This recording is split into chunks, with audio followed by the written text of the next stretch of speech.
The child has arrived, my lord. The sacrifice will be made as promised. The idol's eyes glowed brighter for a moment, and the room felt colder. Chief Omego shivered, but did not look away. He knew the price of breaking his part with Ajala.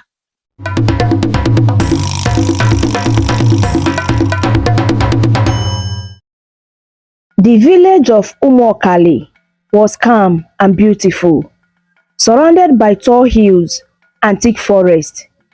Everyone in the village admired Chief Omego, the wealthiest man in the region. He was known for his generosity and wisdom. If a family had no food, Chief Omego would send them sacks of yam. If a young man needed school fees, Chief Omego would help. But what no one knew was that his wealth came from a dark secret: his membership in the cult of Ajala, which demanded a blood sacrifice every 10 years.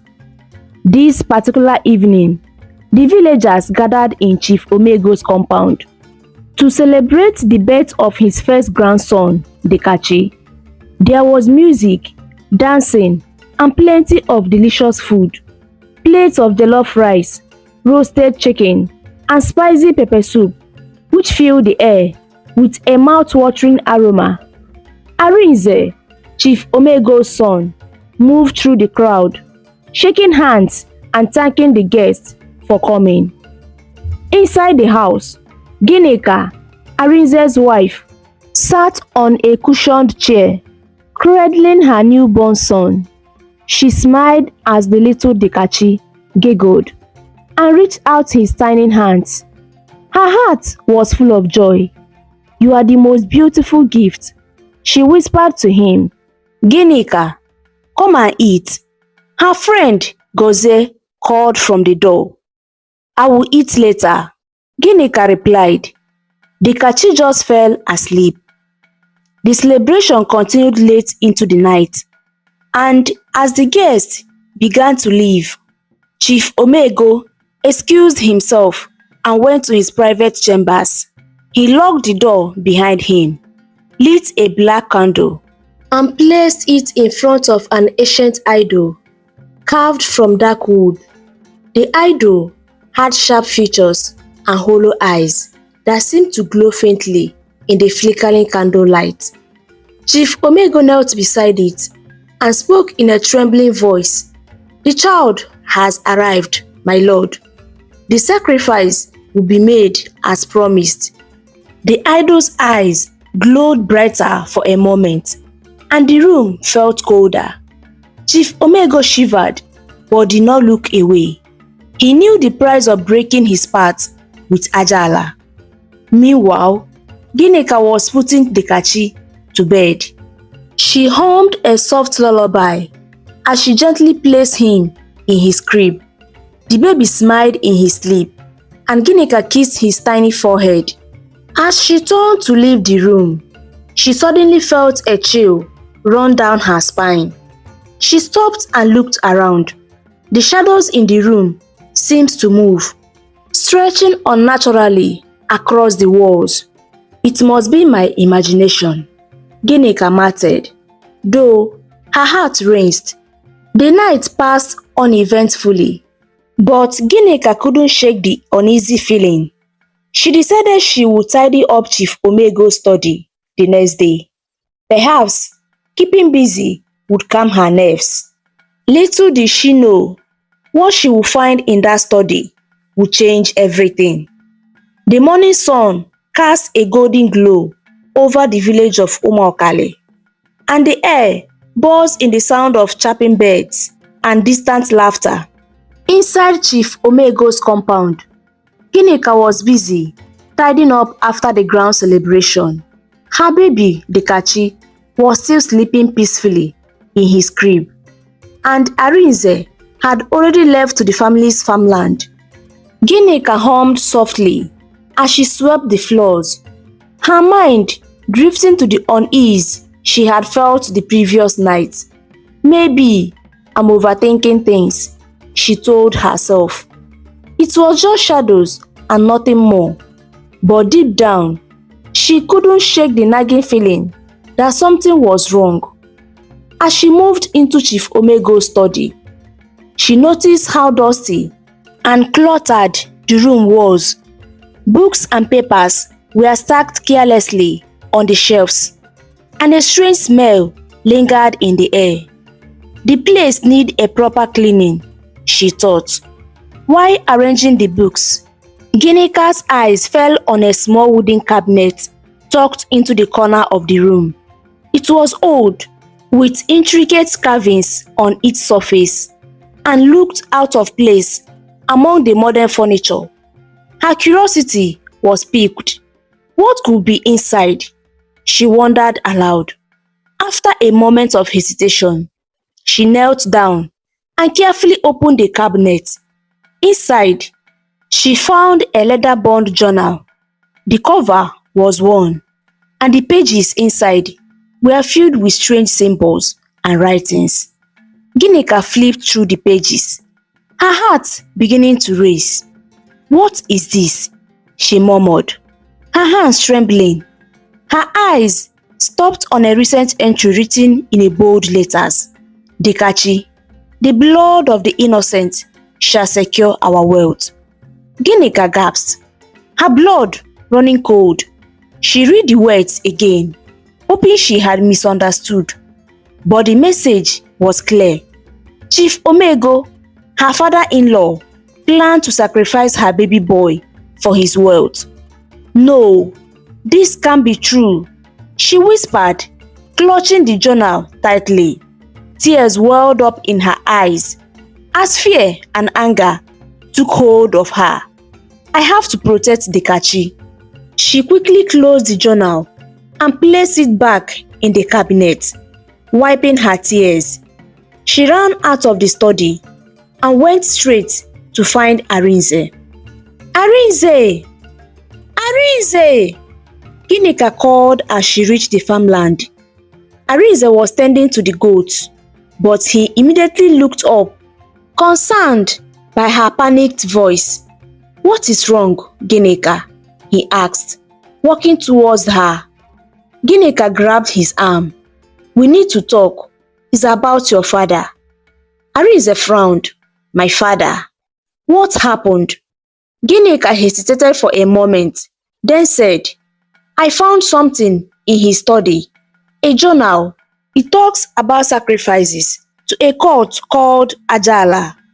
He's planning to sacrifice Dekachi." Arinze stared at her in shock. "What are you saying? That doesn't make any sense." "I'm telling you the truth, Arinze," Ginika insisted. "The journal is filled with strange writings, and there is a specific entry about Dekachi. Your father is involved in something dark." Arinze shook his head, his expression torn between disbelief and worry. "Ginika, I know my father. He may be street, but he's not capable of something like this. I saw it with my own eyes." Ginika cried. "He's been hiding this from everyone. We can't just ignore it." Arinze sighed and rubbed his forehead. "You have been under a lot of stress since Dekachi was born. Maybe you are imagining things." "Arinze," Ginika snapped, her voice trembling with frustration. "I am not imagining things. Our son's life is in danger, and you are asking me to calm down?"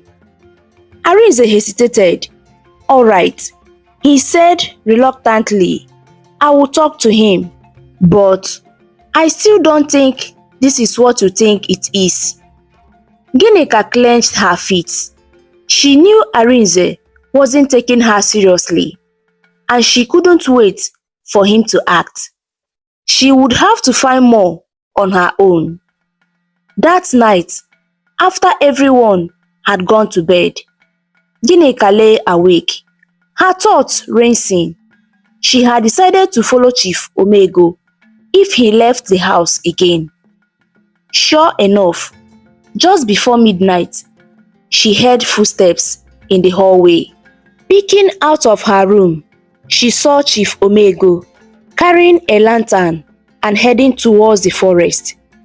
Wrapping a shovel around herself, Ginika quietly slipped out of the house and followed him at a distance. The forest was dark and eerie, and every sound made her heart race. Finally, she saw Chief Omego stopped in a clearing where several robed figures were gathered around a fire. Ginika hid behind a tree, her breathing shallow as she watched the scene unfold. "The time is near, Omego," one of the figures said in a low gravy voice. "Bring the child tomorrow, or face the wrath of Ajala." Ginika's stomach churned, and she had to cover her mouth to stop herself from crying out. She stayed hidden until Chief Omego and the robed figure left.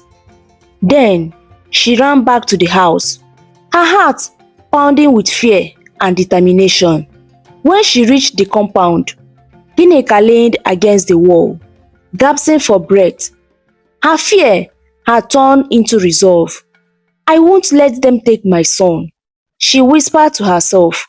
"No matter what it takes, I will protect the Kachi." The first light of dawn broke over the village of Umuokali, but Ginika had barely slept.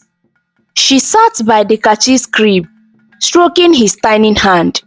As her mind raced, the words she had overheard in the forest echoed in her head. "Bring the child tomorrow, or face the wrath of Ajala." Her son's life was in danger, and she needed to act fast. Later that morning, Ginika approached Arinze again, determined to make him believe her. He was outside the compound, discussing farming plans with one of the workers. "Arinze, I need to talk to you," she said firmly. Arinze turned to her, noticing the urgency in her voice. "Ginika, what is it this time?" "It's about last night," she began. "I followed your father into the forest. He met with a group of people, members of Ajala. I heard them demand that he brings the Kachi as a sacrifice." Arinze's face paled. You followed him?" "Yes, and I saw everything," Ginika said. "Arinze, we can't ignore this anymore. Our son is in real danger." Arinze rubbed his hands over his face, struggling to process what she was saying. "I don't know, Ginika. My father, I can't believe he would do something like this." "Believe it, Arinze," Ginika snapped. "I know it's hard to accept, but you have to put the Kachi first. We need to protect him." Arinze stared at her for a moment before nodding slowly. "All right, I will confront him, but I need proof." "I will show you his journal," Ginika said. "It's hidden in his study." That evening, while Chief Omego was out, Ginika and Arinze went into his study. Ginika retrieved the journal from the cabinet and handed it to Arinze. He flipped through the pages, his expression growing darker with every word he read. "What is this?" he muttered. "These symbols, these rituals, this is madness." "It's real, Arinze," Ginika said softly.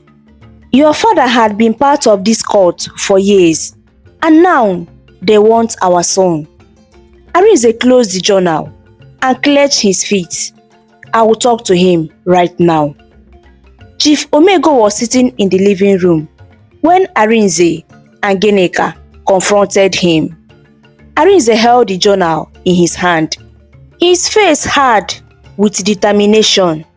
"Father, we need to talk," Arinze said, his voice steady. Chief Omego looked up, his expression calm. "What is it, my son?" Arinze threw the journal on the table. "This. We found it in your study. Is it true? Are you part of Ajala? Chief Omego's face darkened as he picked up the journal. You have been snooping into my private chambers? He asked coldly. Don't change the subject, Father, Arinze said. Answer the question. After a long pause, Chief Omego sighed heavily. Yes, it's true. I am part of Ajala. Do you think wealth and power come without a price? Ginika gasped, clutching her chest. Arinze shook his head in disbelief. You mean you have been sacrificing innocent lives for money? And now you want to take my son, your grandson? It's not about what I want, Arinze, Chief Omego said, his voice firm. This is the price of our family's legacy.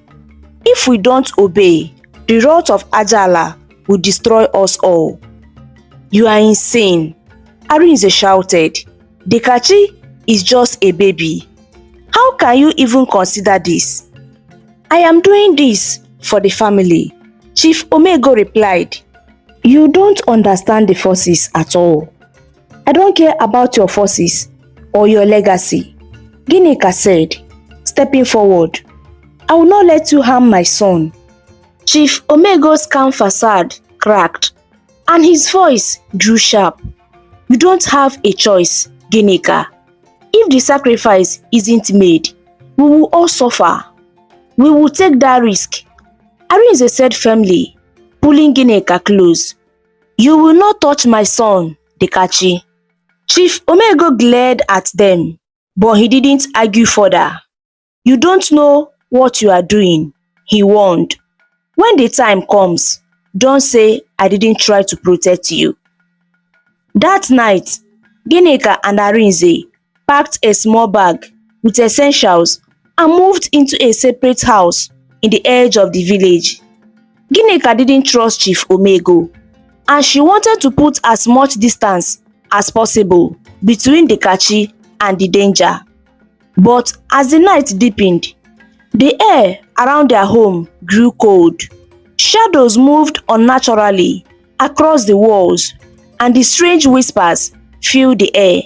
Ginika clutched Dekachi tightly, her heart racing.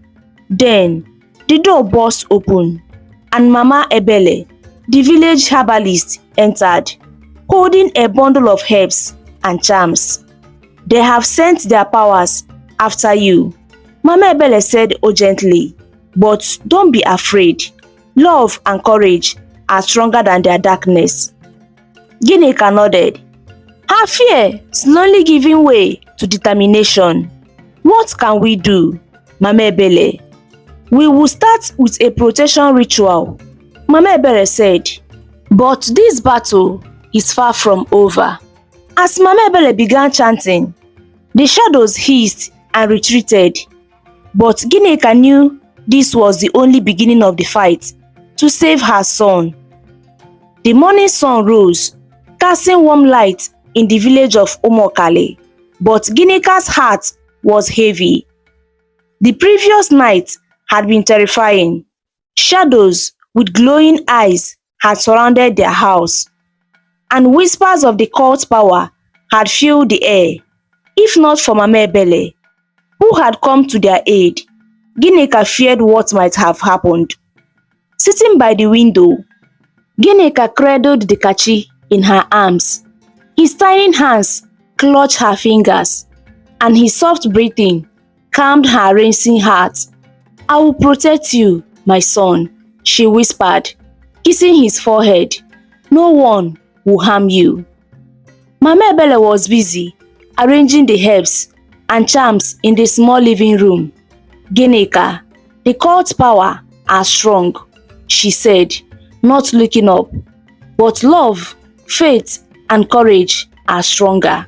We must act wisely. What can we do? Ginika asked, her voice trembling. Chief Omego won't stop. He believes sacrificing Dekachi is the only way to save himself.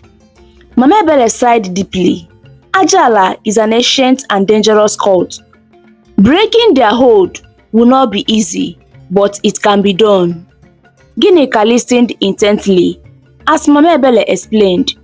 First, we must perform a protection ritual to shield the kachi, but that won't be enough to stop them.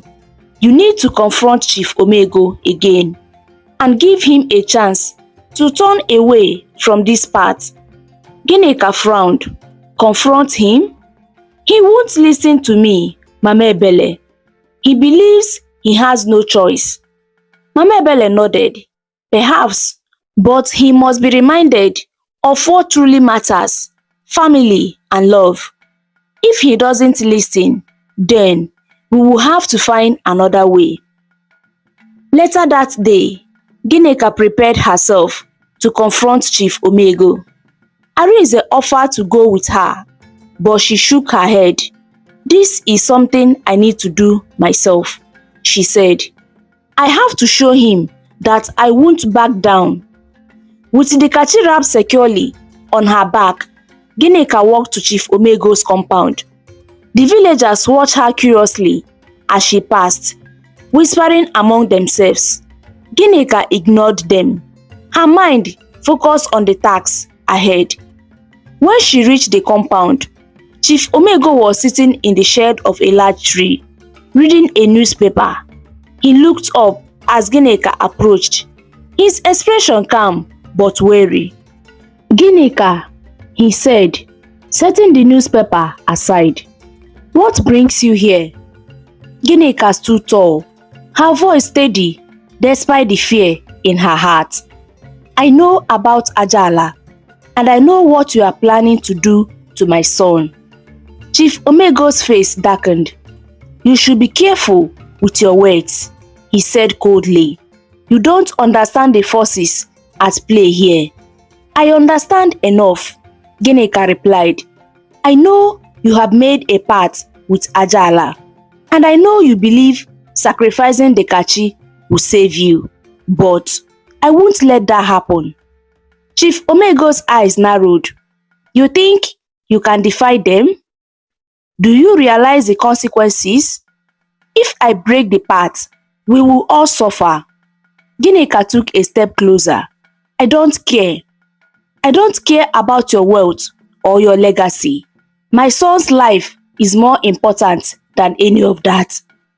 You are naive, Ginika, Chief Omego said, his voice rising. Do you think I enjoy this? Do you think I want to harm my own grandson? This is bigger than any of us. Then, be brave enough to end it. Ginika shot back. You have lived your life making sacrifices, but now it's time to make a different choice. If you love this family, you will break free from Ajala. Chief Omego stared at her for a long moment, his expression unreadable. Then, he sighed and looked away. You don't know what you are asking of me, Ginika, but I will think about it. Ginika's eyes burned with unshed tears. You don't have much time to think, Chief Omego. Ajala will soon come for the kachi soon. And when they do, I will be ready to fight for him. With that, she turned and walked away, her head held high. Back at the house, Ginika told Mama Ebele what had happened. I don't know if he will change his mind, she admitted, but at least he knows I won't back down. Mama Ebele nodded. You did well, Ginika.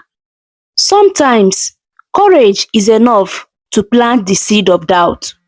Now, we must prepare for what is to come. That evening, they performed the protection ritual.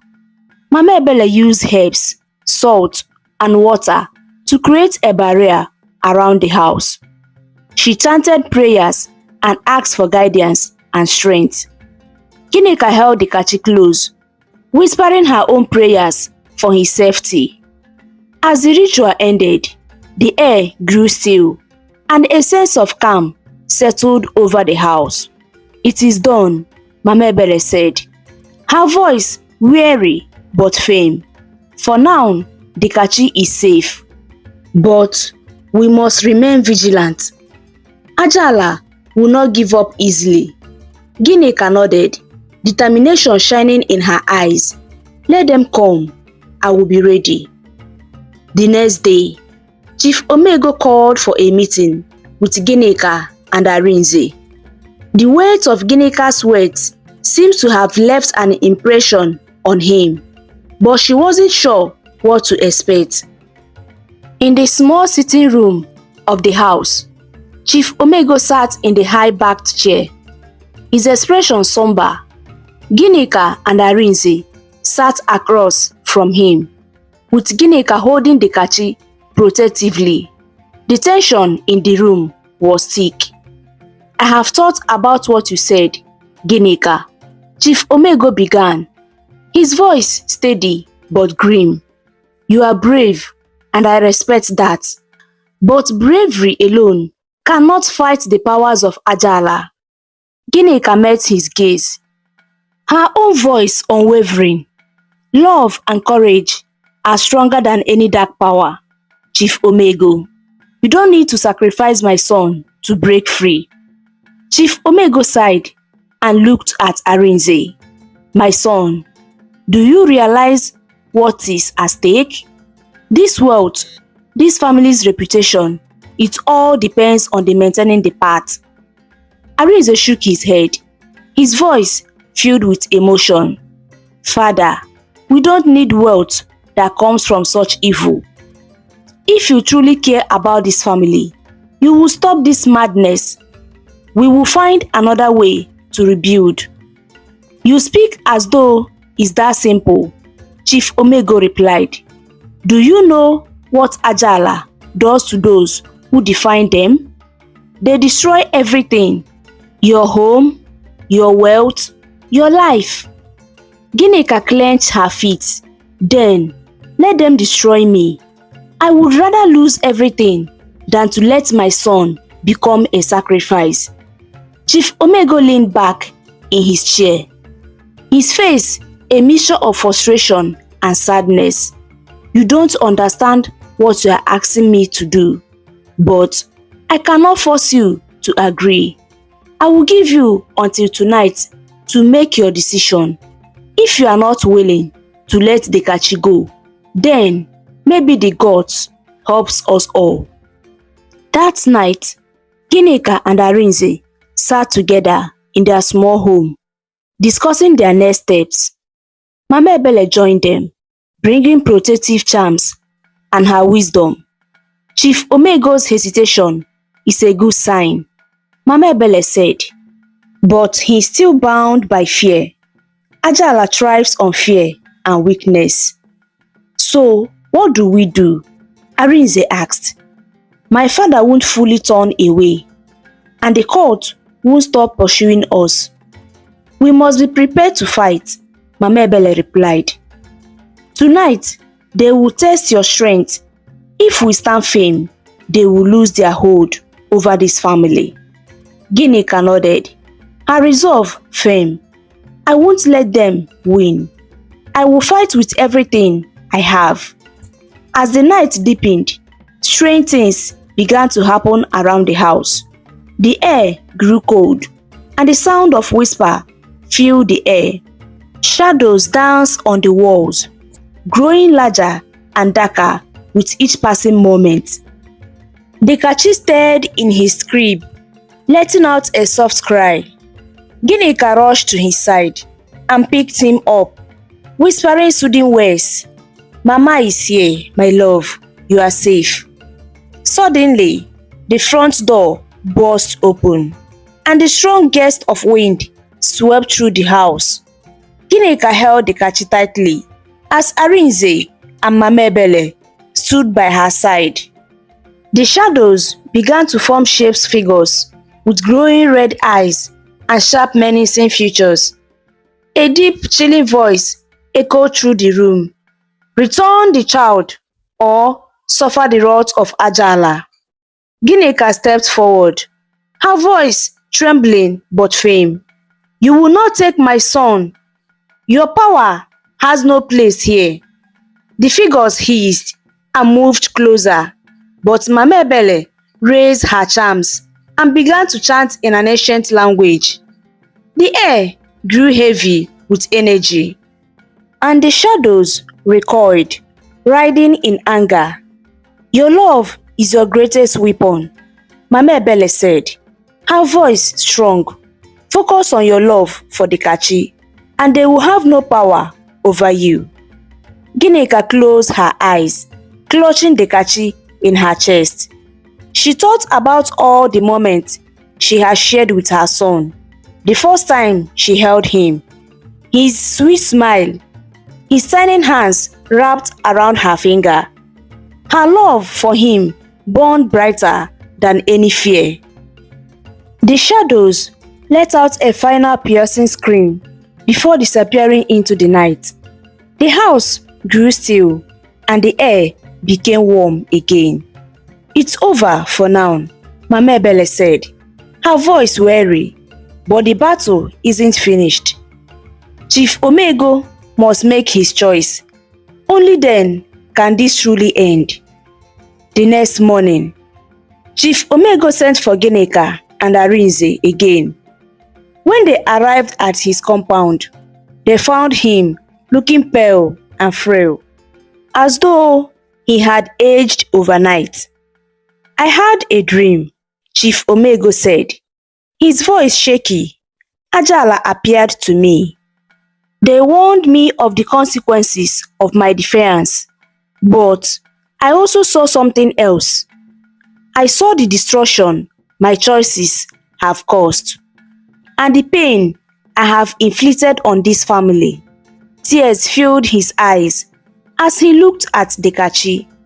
"I cannot do this anymore. I will not sacrifice my grandson, but I need your help to break free from Ajala." Ginika and Arinze exchanged a look, relief and hope washing over them. "We will stand by you," Ginika said, "but you must trust Mama Ebele. She knows how to sever their hold." Chief Omego nodded. "I will do whatever it takes for the Kachi, for this family." The family began preparations for a dangerous counter ritual with Mama Ebele's guidance. It will be their final stand against Ajala, and everyone knew the risk. But for the first time, Ginika felt hope, a flicker of light in the darkness. The tension in the air was palpable as Ginika, Arinze, Chief Omego, and Mama Ebele gathered in the compound that evening. The final ritual to break the path with Ajala was about to begin. Shadows stretched long across the yard as the sun set, casting an eerie glow over the scene. Ginika clutched the Kati tightly, her heart pounding, but her resolve unshaken. Chief Omego sat on the wooden stool in the center of the compound, his face pale and etched with worry. Mama Ebele stood before him, arranging charms, herbs, and bowls of salt and water. "This will not be easy," she warned. "The hold of Ajala is strong, and they will fight back. You must stay strong, Chief Omego. Do not give in to fear." Chief Omego nodded, his hands trembling. "I will do whatever it takes. I can't allow this cause to continue." Ginika and Arinze stood to the side, ready to support Chief Omego. Arinze placed a reassuring hand on Ginika's shoulder. "We will get through this," he said, though his own voice shook slightly. Mama Ebele lit a fire in the center of the compound and threw a handful of herbs into the flames. Thick, fragrant smoke rose into the air as she began to chant in an ancient language. Her voice was steady and powerful, calling on the forces of light to banish the darkness. As the ritual progressed, the atmosphere grew heavy. The wind picked up howling through the trees, and the fire flickered wildly.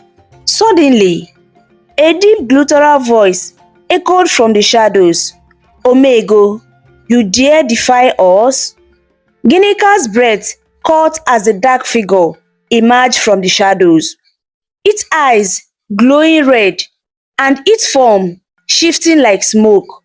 The presence of Ajala was overwhelming, and for a moment, fear gripped everyone. Chief Omego trembled but didn't move. "I will not sacrifice my grandson," he shouted, his voice breaking. "I'm ending this now." The figure laughed, a chilling sound that made Ginika hold Dikachi even tighter. "You think you can escape us? You owe us blood, Omego. If not the child's blood, then yours." Mama Ebele stepped forward, holding a charm aloft. "Begone, Ajala. Your time here is over. This family will no longer be your pawn." The figure hissed and lunged towards Chief Omego, but Mama Ebele threw a handful of salt into the air, creating a shimmering barrier. The figure recoiled, screaming in anger. "Hold firm," Mama Ebele called out. "Omego, speak the words to break the path." Chief Omego's voice shook as he began to recite the words Mama Ebele had taught him. "I renounce you, Ajala. I break this path and sever your hold over my family. No more shall we serve your darkness." The figure writhed, its form flickering like a dying flame. "You will regret this. Your wealth, your power, everything will crumble." "I don't care," Chief Omego shouted. "I would rather lose everything than harm my family." The fire roared, and the ground beneath them trembled. Ginika held onto Arinze, her heart racing. The shadows seemed to grow larger, pressing in on them, but Mama Ebele's chant grew louder, filling the air with strength and light. With one final scream, the figure dissolved into nothingness, and the wind died down. The fire burned brightly once more, casting warm glow over the group. The oppressive presence of Ajala was gone. Chief Omego collapsed to the ground, breathing heavily. His once strong and proud figure now seemed frail and aged. Ginika and Arinze rushed to his side. "Father," Arinze said, helping him sit up. Chief Omego looked at them with tear-filled eyes. "It's over," he whispered. "I am free. We are all free." The next morning, the village of Umuokali was peaceful again. The sun shone brightly, and the air felt lighter. News of the ritual spread quickly, and the villagers gathered to hear what had happened.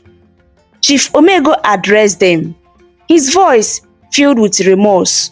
"For years, I made terrible choices in the name of wealth and power.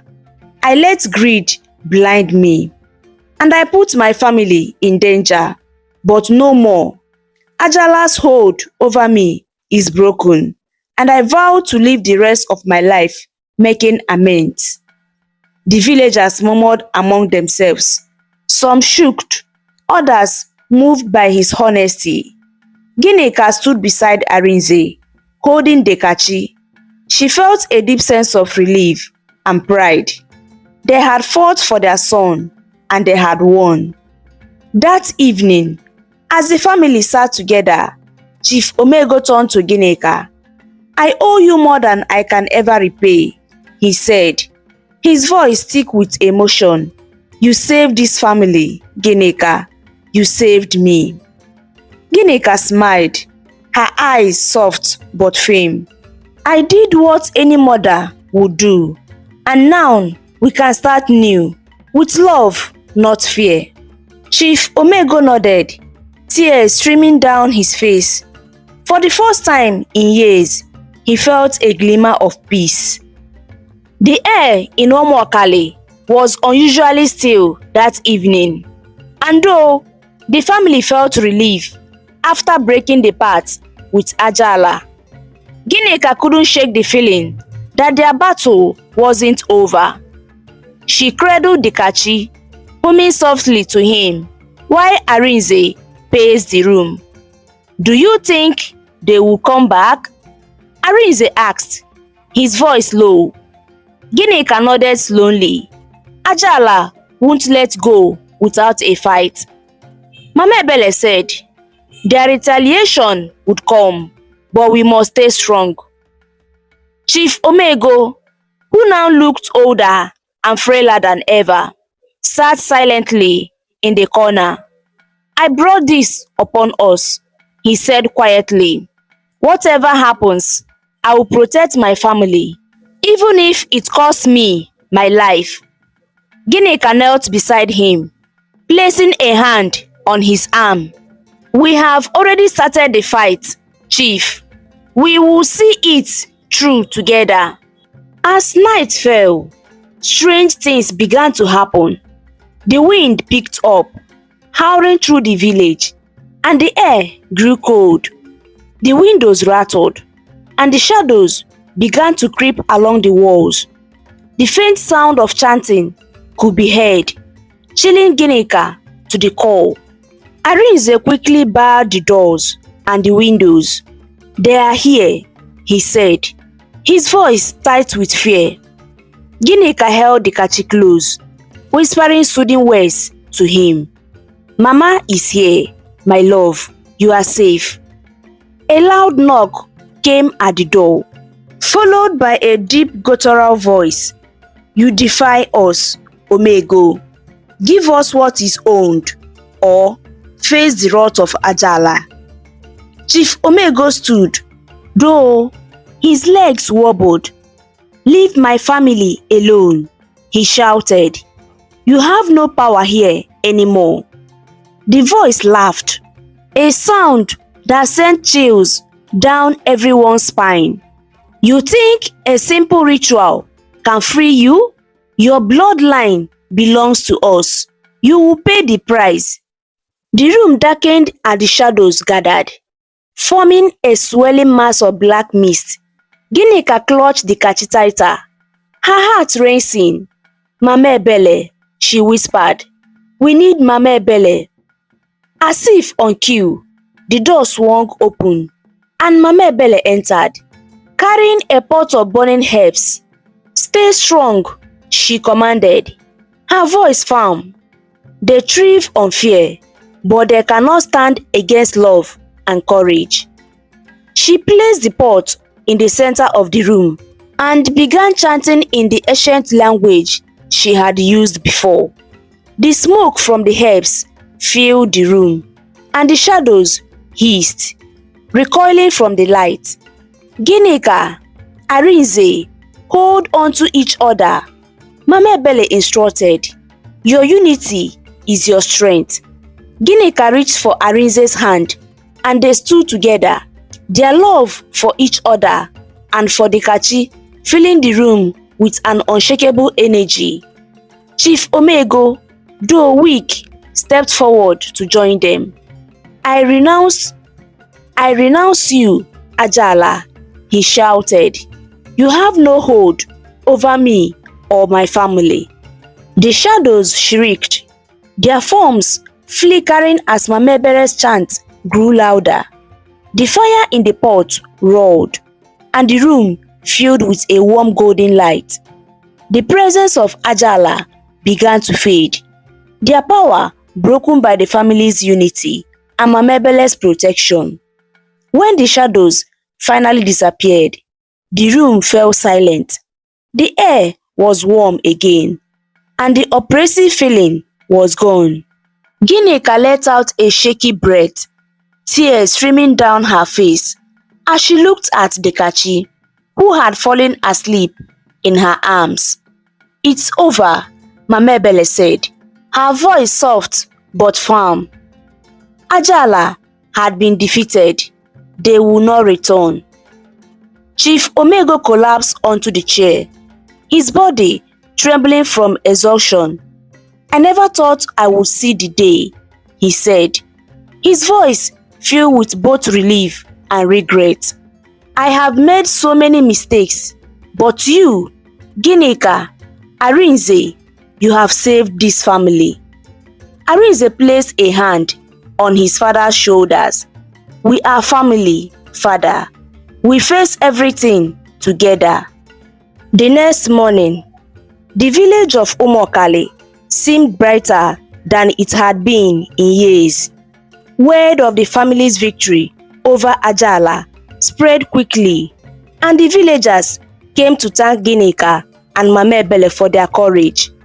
"You have shown us that love and unity are stronger than any darkness," one elder said. "We will never forget what you have done." Ginika smiled, holding the kachi close. "It wasn't just me," she said. "It was all of us. Together, we broke the hold of fear."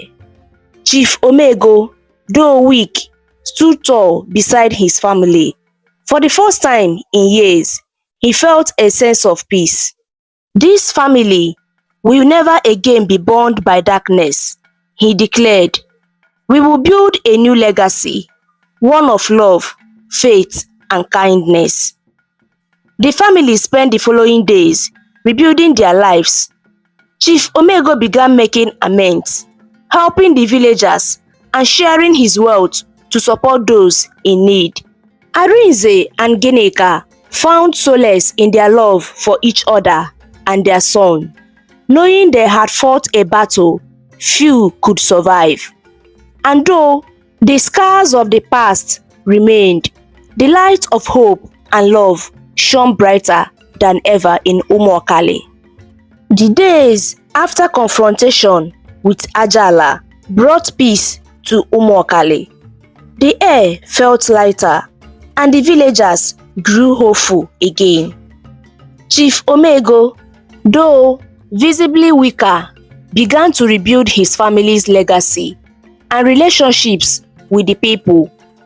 One morning, Ginika prepared breakfast as Arinze played with the kachi, whose laughter filled the house. "It feels like a new beginning," Arinze said, smiling at his son. Ginika nodded. "It does, but your father still carries so much guilt. The villagers need to see real change." Later that day, Chief Omego and Arinze stood before the elders and the villagers in the community square. Chief Omego, leaning on his walking stick, spoke with humility. "For years, my wealth came at a terrible price, a part with Ajala. I let greed and fear consume me, causing pain to my family and this village." The crowd gasped, whispering among themselves. "I have broken the pact," Chief Omego continued. "I stand before you to seek for forgiveness and pledge to rebuild what I destroyed." Arinze stepped forward. "We are committed to creating a legacy of love and unity. This family will no longer be a source of fear, but of hope." Elder Okonkwo rose to address the crowd. "Chief Omego, it takes courage to admit wrongs and seek for forgiveness. The path forward will not be easy, but we will support you." The villagers cheered, and Ginika, standing at the edge with the kachi, smiled with relief. Hope began to replace the pain and fear of the past. That evening, as the family gathered for dinner, Chief Omego turned to Ginika. "You were the first to stand up for me. You saved this family when I couldn't see the danger. I will always be grateful." Ginika replied softly, "It wasn't just me. We all fought together. Now, we have a chance to build something better." In the following weeks, the family worked tirelessly to mend relationships with the villagers. Chief Omego donated land for farming, ensuring no family went hungry. Arinze and Ginika organized medical camps, while Mama Ebele continued her work as the village herbalist. The villagers began to see the changes and welcomed the family back into the community.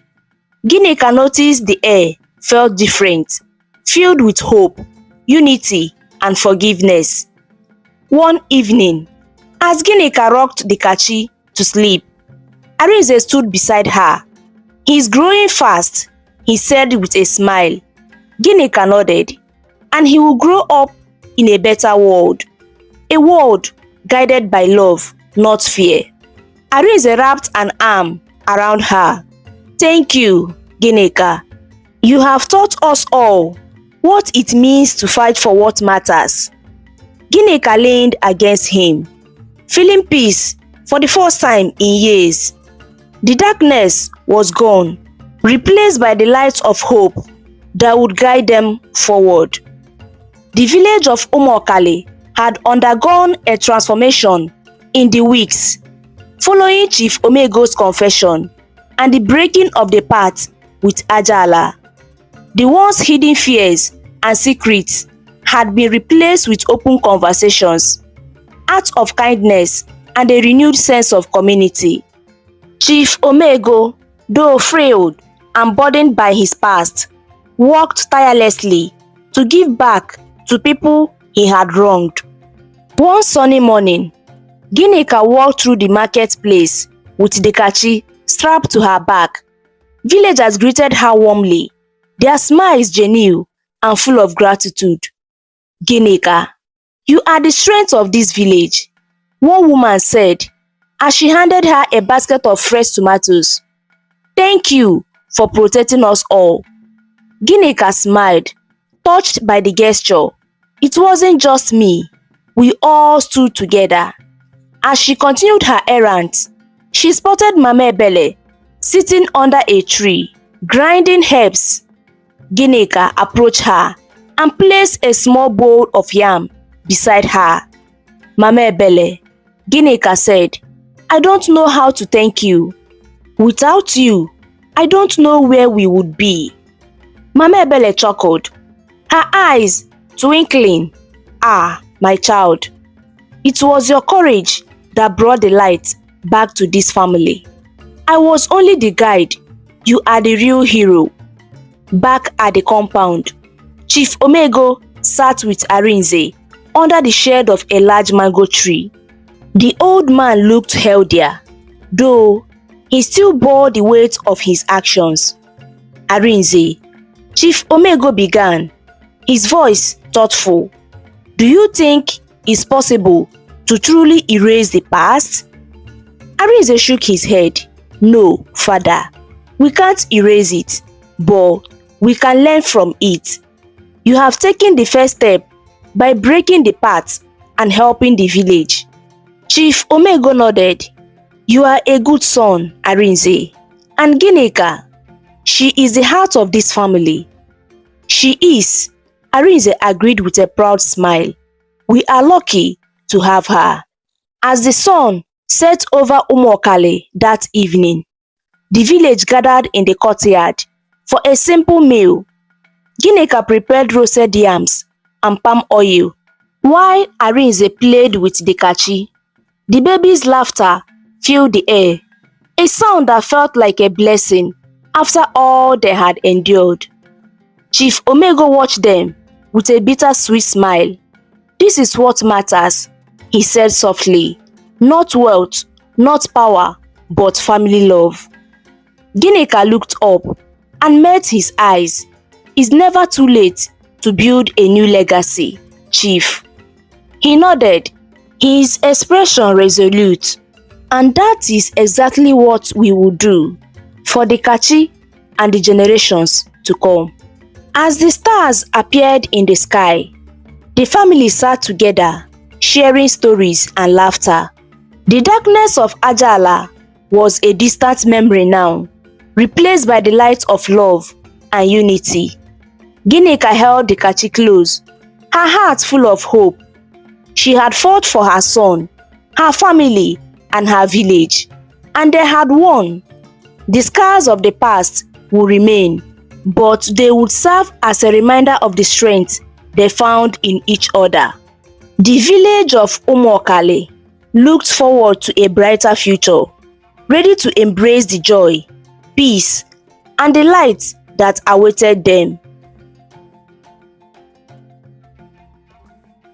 The story teaches us the power of love, courage, and unity in overcoming even the darkest challenges. Ginika's unwavering determination to protect her son reminds us that love is a force stronger than fear and greed. Chief Omego's eventual decision to break free from his path with Ajala shows that it is never too late to make amends and choose the right path. The story also highlights the importance of standing up for what is right, even when it is difficult. Through the support of family and community, the characters were able to defeat the darkness that threatened their lives. It reminds us that we are stronger together and that forgiveness and change are possible, no matter how deep the mistakes of the past. Thank you so much for watching. Your love and your support means everything to me. If this story inspired you, please give it a thumbs up and share it with your loved ones to spread the inspiration. I would also love to hear your thoughts. Feel free to share them in the comments below. And don't forget to subscribe to the channel for more interesting African stories. See you in the next video. Bye!